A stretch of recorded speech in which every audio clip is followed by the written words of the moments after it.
Governments, rich and poor, have reached a rare consensus. A pandemic is no time to be stingy. Public spending around the world has risen to record levels due to massive stimulus measures. What's clear is right now, many families and businesses are experiencing hardship. That's why we've put in place a comprehensive plan for jobs to support people through this crisis.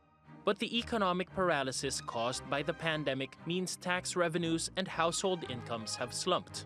So governments, businesses, and individuals have had to borrow money at unprecedented rates to get by. Public deficits and debts increased everywhere.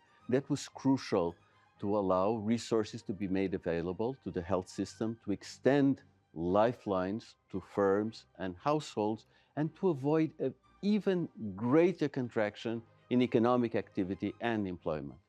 According to the Institute of International Finance, debt held by governments and the private sector rose to more than $280 trillion last year.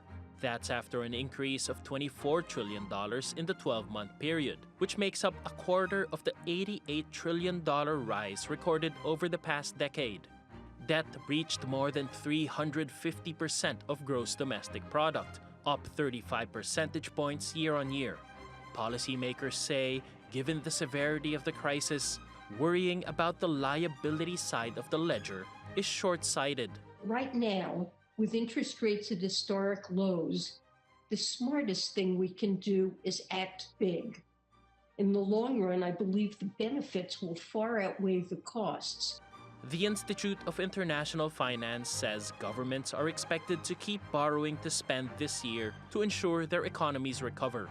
And that means taxpayers will have to carry a heavy burden for many years to come.